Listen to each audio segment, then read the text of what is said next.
What is up, my friends? You are very welcome along to Sunday night's Anfield Agenda News Roundup. If you didn't join us for tonight's late night agenda, no worries. I'm going to give you the very latest news around Virgil van Dijk and how in demand he is with top European clubs. We're also going to give you some words from our captain ahead of the Paris Saint-Germain game, as well as a little bit from Mikel Arteta being super salty, a little bit extra salty. It's almost as if the cracks are starting to show. And that and links to a BRAGA prodigy for Liverpool as well to come over the next few minutes. But you know the score. We want to know your thoughts. So let us know in the comment section. Drop a like on the video if you enjoy it. And of course, we would love you to hit that subscribe button. I got to address something as well really quickly. Maybe you were with us on tonight's late night agenda and you were wondering why the chat had gone to members only chat. This is basically just to make sure that I can continue to do what I do. Over the last few months, the chat on match days in particular became particularly toxic. So I wanted to just make sure that I could continue to do what I do. And it may be a temporary measure. It may be something we do moving forward. But for right now, to protect myself and be a little bit selfish for once, I'm going to keep the chat on our live streams on members only. Hopefully it improves moving forward and we can revert back. But for now, that's where we're currently at. Everybody will still be able to comment after the streams go live and on any of these uploaded videos as well. I hope you understand where we're coming from and I do appreciate you for your continued support. Right, let's get stuck into it. Loads to get through. So Liverpool and Manchester City, according to TBR Football, are both interested in Braga's 19-year-old prodigy, Roger Fernandes, who has caught the eye with his performances lately. Now look, I don't watch much Portuguese football. In fact, I watch hardly any Portuguese football.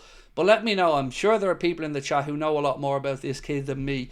Is he good enough to come into a club like Liverpool? And why do you think, again, we're looking for young attacking forwards? Is it because maybe the contracts aren't going to be renewed? Or is it Liverpool looking ahead to the future? Either way, your feedback on this one, very much appreciated. Now, unfortunately, what's going to happen with the contracts is, until they're signed, we're going to see lots and lots of links to our players moving away. You've seen the stuff about Trent Alexander-Arnold, but one thing that was lovely to hear was from Micah Richards on Match of the Day last night. He spoke about when he was at Fiorentina with Mohamed Salah, and he said that Mohamed Salah told him that he always dreamt about playing for Liverpool Football Club. And that was a lovely thing to hear, and hopefully that love affair can continue, as well as the one with our captain, who is aware of European teams being interested in signing him.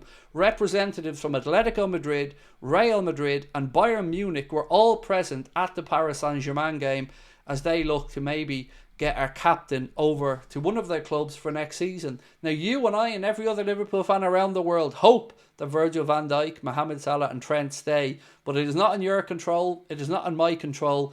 It is within the grasp, though, of Richard Hughes, and surely to God the captain gets signed up.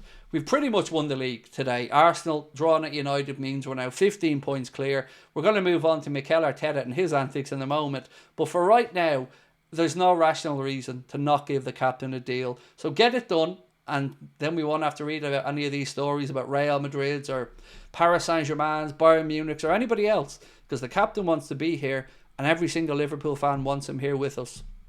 Sticking with our captain, he's been speaking a little bit about Paris Saint-Germain and why it's going to be a tough game. He said they showed how good they can be, an exceptional team, probably the best that we have played this season. We'll have to play better as we can't rely on Alisson playing the game of his life every game. And he's right. We are going to have to be a lot better. Now, one thing I think PSG have underestimated is the power of Anfield. We've seen teams come and go and say that they're not going to buckle at Anfield. The greatest to ever do it, Lionel Messi, buckled, and Anfield's going to be there on Tuesday night and show up. The players are going to need every bit of support they can get, and I've no doubt they'll get that, but they're also going to have to up their game and play far, far better than we did over in Paris. We do have a slender one-goal lead. Whether that's going to be enough or not, we'll find out on Tuesday night, but our captain's in no doubt that this is going to be a difficult game. I want to know from you guys in the chat, do you agree with Virgil and a few others who said that that has been the most difficult opponent that we faced this season? We don't have the same respect back, though, from Paris Saint-Germain, as they were saying the likes of Arsenal, Bayern Munich are more complete teams than Liverpool. Let me know your thoughts on that in the comments, because I very much disagree with them, but maybe you don't. Mikel Arteta, I'm sure you've probably seen his antics after the Manchester United game. It made my evening, quite frankly. He was asked by Sky Sports about whether he regretted signing a striker, and he said no. And then he was asked, is the title race over? And he ran off. I'm not even making that up. He literally ran off. So have a little look at it if you haven't seen it. But also, he was asked if the title race is over, and he said on another outlet, I don't want to say that today, but the frustration is that we haven't won our game. We know the urgency, and you're all obliged to win every single match you want to have any chance of doing that, and I don't think it's the right moment to talk about it. It is. It's over. Own it. Live up to it, Mikel. Use it as fuel for next season. But there's no way that Arsenal are coming back into this race.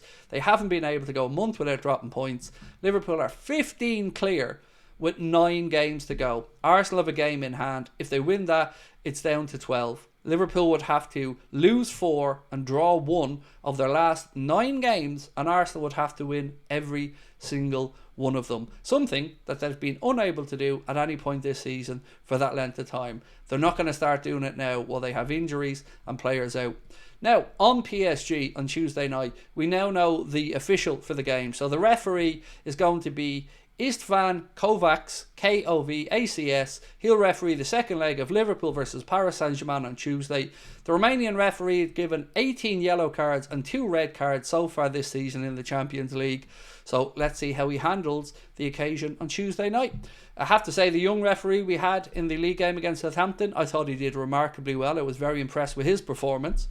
And now to finish up tonight, one more link from Fikahe. So I know, big pinch of salt needed, but they say that Arsenal and Liverpool are the prime contenders to sign Kingsley Coman this summer, who is expected to leave Bayern Munich for between 30 and 40 million euro.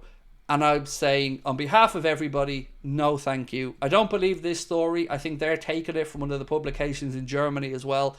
And I've got to say, this is just utter speculation.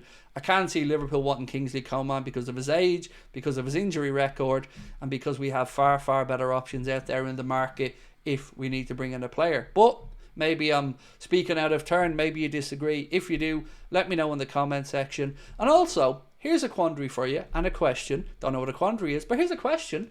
Do you think that Liverpool will be better spending £120 million on Benjamin Sesko and Matheus Cunha, or on Alexander Isak? And 120, by the way, is already knocking down the price from the 150 that Newcastle want.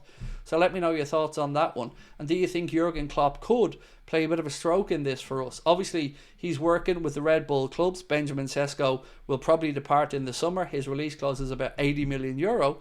So will Jurgen do us a favour? I think he might, Let's wait and see. So, my friends, we will be back tomorrow for the Late Night Agenda. The Paris Saint-Germain preview is going to be coming out in the morning. So if you get a chance, watch that. It'll be out at about 11 or 12, I believe. And then, of course, all roads lead to Anfield on Tuesday for a massive game. We're going to be live from 6:40 to take you right through and hopefully see Liverpool book our place in the quarterfinals of the Champions League. Don't be afraid to say it. The league title is done and dusted, my friends. Enjoy it, own it, and celebrate it. We'll talk soon. Bye-bye.